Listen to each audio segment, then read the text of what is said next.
The first round of the NCHC tournament is this weekend, and as usual, UND will be playing the role of hosts. And for more now on their looming matchup with Omaha, as well as a look back at this past weekend series with top-ranked St. Cloud State, here's head coach Brad Berry with our Alex Heinert.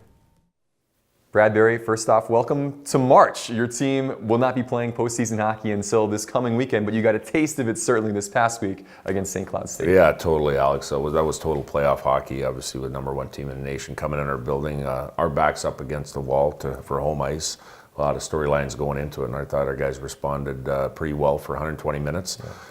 Did what we had to get the home ice. Obviously, wanted a couple of wins in that, but we got to move forward here and now focus on the playoffs against Omaha. Yeah, certainly. Looking back to Friday's game one, St. Cloud State coming off a Penrose Cup victory the weekend before, and some people said, they don't have anything to play for. They certainly came to play this weekend, and your team did as well. Yeah, and you know what? I'd have to disagree with nothing to play for. But we were in that situation a couple of years ago winning the Penrose. You want that #1 seed overall. Yeah. That's a huge deal, and I know they played that way too. They played hard wanting that.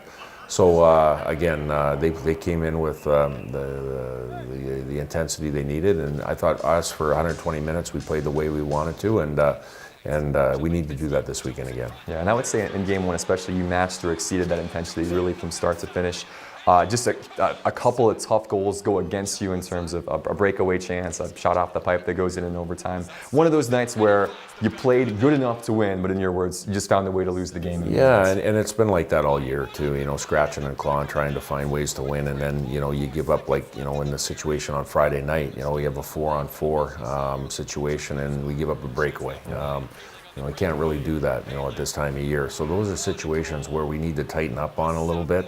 And for the most part, I think we will, over the course of the weekend, we only gave up two 5-on-5 goals. The rest were specialty teams and 4-on-4 and 3-on-3 overtime, that type of thing. So our play away from the puck, got to continue to be relentless, and then obviously try to generate and squeeze some more offensive production. And I thought our power play did a good job this weekend of getting some goals for us. Yeah, certainly. The one common thread as well as power play success, great resolve from your team, having to come down from a goal down a couple times on Friday, and then doing so right from the start on Saturday to stick yourself out to a 2-0 lead. Yeah, you know what? On Saturday it was, I thought we had a lot of jump, and we were in their end of the rink for the most of the first period. We ended up scoring a goal off the post, but we also hit, I think, 3 other pipes around that time, and a disallowed goal that the whistle blew and the puck went in after, and those are frustrating things, but our guys didn't show any frustration in that, and had some resolve for trying to get it done. Yeah, you had that 2-0 lead going into the third, a chance to lock up home ice with the way the results had gone, with Omaha falling on the road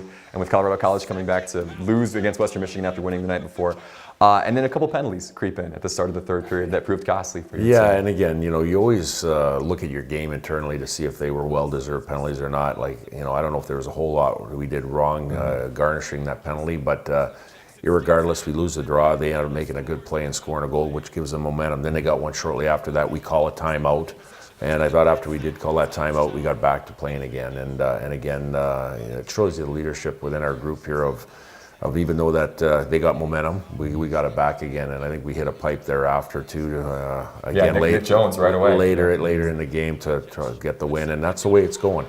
We've got to keep going and keep building here. Yeah, those final 10 minutes of the third period, again, knowing one goal away from having to go on the road to Duluth, or one goal and you win the contest and you're at home. It was the same thing in overtime as well. Was there a conversation with the guys about, hey, here's the situation. If we get to 3-on-3, we're gonna host. Let's maybe play it a little bit safe out there. Yeah, and again, I want to make sure everybody knows one thing. We play to win every time we go on the ice. So we play to win whatever situation we play to win. But I think, in that situation, the message was, let's make sure we try to win the game in overtime, but let's play smartly. Let's make sure that we don't give up any opportunities to give them the win like Friday night.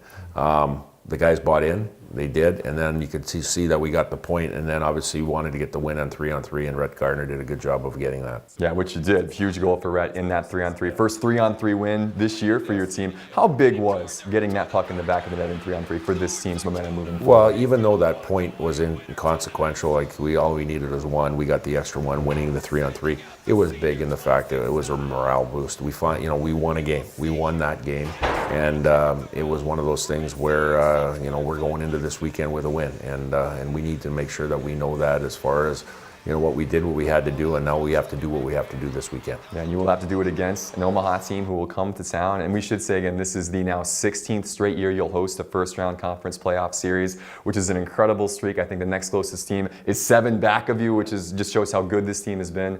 Talk about just how important that is for this team now to stay at home this week, keep that streak going, and play here on your home ice. Well, it's huge. Like I said earlier, that in August when everybody comes together, we talk about the goals that we want to try to attain and check those boxes.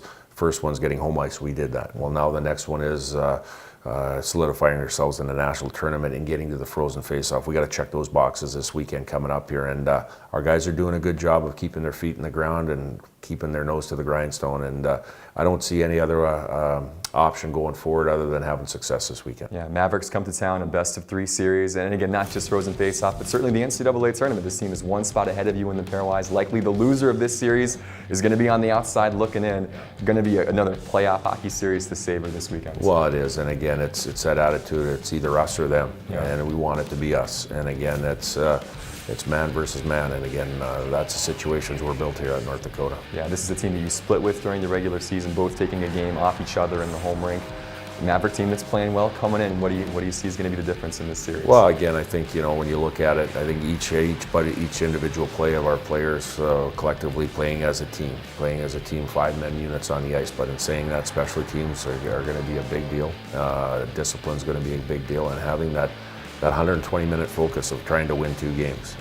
Well, there you go. Game 1 Friday at 7:30 here at the Ralph, North Dakota in Omaha in a best-of-3 series. All these games will be live here on Midco Sports Network. Brad, congrats again on earning home ice. Best of luck this weekend against the Mavericks. Thanks, Alex. We're going to check that next box next weekend. That's the plan. Brad Berry.